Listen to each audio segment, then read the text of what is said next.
Fiche numéro 5.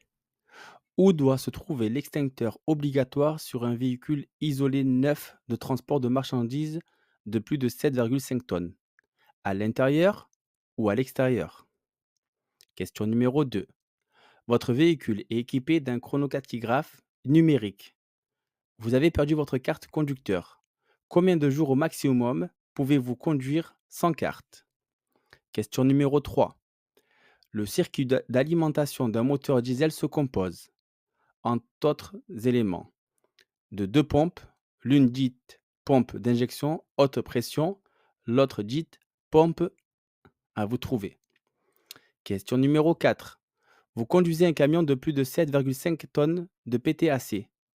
Quand finit l'interdiction de circulation en fin de semaine? Question 5. En règle générale, quel est le PTAC maximal d'un véhicule isolé comportant deux essieux? Question 6. Dans le cadre d'un transport public, peut-il y avoir une lettre de voiture avec état récapitulatif dans le véhicule pour plusieurs voyages? Question 7. En agglomération, ce signal est-il implanté 50 mètres avant le carrefour à sens giratoire? Question 8. En double équipage, le temps passé sur la couchette d'un véhicule en circulation est-il considéré comme repos journalier? Question 9. Le non-respect des limitations de tonnage pour le passage sur le pont peut-il entraîner une suspension du permis de conduire? Question 10.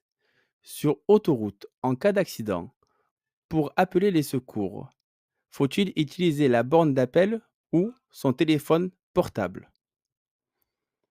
Fiche numéro 6. Question 1.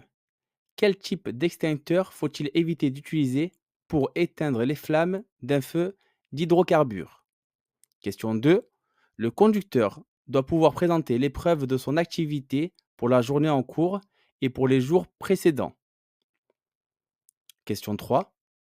Les filtres à carburant ou filtres principaux sont situés entre la pompe d'alimentation et la pompe d'injection haute pression. Vrai ou faux? Question 4. Hors agglomération, sur une route à double sens, vous suivez un camion à 70 km/h. Quel intervalle de sécurité minimum devez-vous respecter? Question numéro 5. Dans la définition du poids à vide, les différents réservoirs sont-ils permis? Question 6. Dans le cadre du transport public, peut-il y avoir une seule lettre de voiture avec état récapitulatif dans le véhicule pour un transport comportant plusieurs destinataires dans la même journée? Question 7. Hors agglomération, ce signal est-il implanté 100 mètres avant le carrefour à sens giratoire? Question 8. La réglementation sociale européenne s'applique-t-elle à un conducteur non salarié propriétaire de son véhicule? Question 9.